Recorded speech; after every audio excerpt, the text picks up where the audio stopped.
সুপ্রদর্শক, আপনারা একটু বিষয় আপনাদের জানাতে চাই যে গ্রামে ব্যক্তিগত উদ্যোগে দূর থেকে রাজারহাট, লালমনিরহাট বিভিন্ন জায়গা থেকে কিছু ব্যক্তি এসেছে। এখানে গ্রামের সহজ সরল মানুষদেরকে বোকা বানিয়ে প্রশিক্ষণ, ফ্রি ক্লাস হবে এরকম প্রশিক্ষণ করার কথা বলে এখানে প্রথমে 150 টাকা নিচ্ছে, তারপরে 500 টাকা নেয়, পর্যায়ক্রমে এরকম পর্যায়ক্রমে প্রায় 1450 টাকা নিয়ে এখানে প্রশিক্ষণ করাবে এরকম। অথচ নিয়ম অনুযায়ী কিন্তু আসলে যে উপজেলা প্রশাসন কিংবা ইউপি চেয়ারম্যান তারা জানবে, মেম্বার জানবে, তারা কিন্তু কেউ জানে না। তারা এইভাবে রৌমারী প্রত্যেকটি অঞ্চলে এইভাবে ঢুকছে। তাদের কোনো এখানে স্থানীয় কোনো এনজিও না, তারা ব্যক্তিগত উদ্যোগে একটা প্রশিক্ষণ করাইতেছে। আর প্রশ্নটা হচ্ছে যে এখানে এই রৌমারী উপজেলায় কিছু করতে হলে উপজেলা প্রশাসনের অনুমতি লাগবে।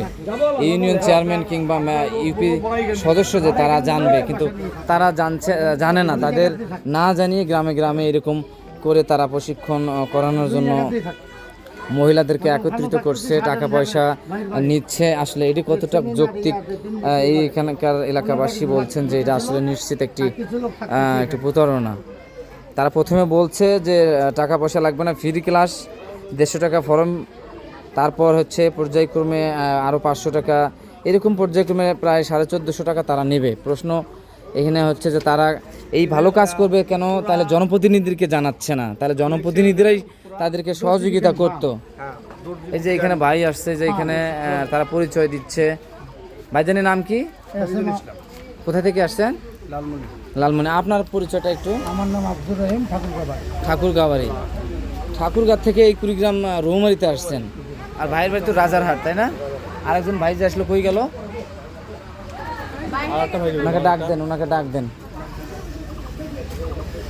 অবশ্যই রৌমারী প্রত্যেকটি অঞ্চলে, গ্রামে এই কার্যক্রমগুলো তারা চালাচ্ছে। অবশ্যই এদিক থেকে একটু সাবধান থাকবেন, তাদের কোনো অনুমতিপত্র নাই।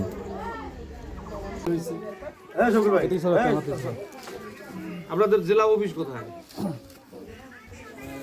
মানে ধরুন আপনি লালমনিরহাটের লোক, উনি রাজারহাটের লোক, তাহলে অবশ্যই আপনাদের এনজিওতে একটা হেড মানে অফিস আছে, হেড অফিস ঢাকা। কিন্তু আপনাদের সব জেলায় কি অফিস আছে? অফিস মানে যে কয়দিন আমরা ভাড়া থাকবো যেখানে, ওইটাই অফিস।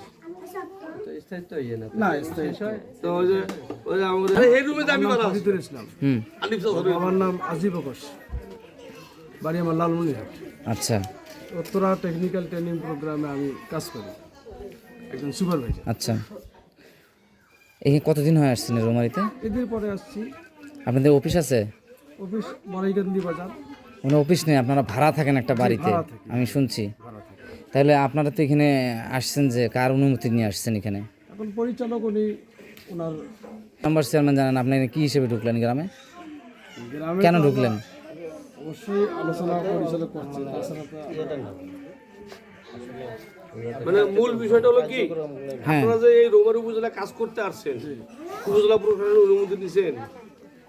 স্যার জানবে বিষয়টা। আচ্ছা, আপনার নামটা বলেন। আমার নাম আতিকুর রহমান। আচ্ছা, কোথা থেকে আসছেন? আমি আছি উত্তরা গ্রুপের থেকে, উত্তরা টেকনিক্যাল ফার্ম থেকে। আচ্ছা। আমার হেড অফিস কাগজে আপনার লেখা আছে ওখানেই, ঢাকায়। আর আমার ওই স্যারের নাম হলো এস.এম. আব্দুর রহিম। জি। উনি আসতেছে, কথা বলেন। আচ্ছা, খাচ্ছেন এখানে এটা প্রশাসনকে কি জানাইছিলেন? এটা আমি আসছি, আমার স্যার এটা বিষয় জানে, আমার বলছে উনি আছে, উনি কার কাছে নিচে কিনা এটা আমি জানি না ভাই। আচ্ছা, এটা তো একটা ওয়ার্ড, তাই না? এর একটা গ্রাম, এনে একটা তো মেম্বার আছে, চেয়ারম্যান আছে, তাদেরকে জানাইছেন? এখন এইটা এই বিষয়ে আমি জানি না, এটা আমার স্যারে জানে। তাহলে আপনি এখানে কি হিসেবে, কার পারমিশন নিয়ে গ্রামে ঢুকলেন? এখন আমার স্যার বলছে, এখন স্যার আসলে মানে ওনার সাথে কথা বলবেন, কার সাথে কথা বলছে কিনা সেটা উনি হয়তো অবগত হবেন। মেম্বার চেয়ারম্যানকে অনুমতি নিয়ে নিই, এটা আমাকে বলেছে, তাই না? ভুল করছেন না?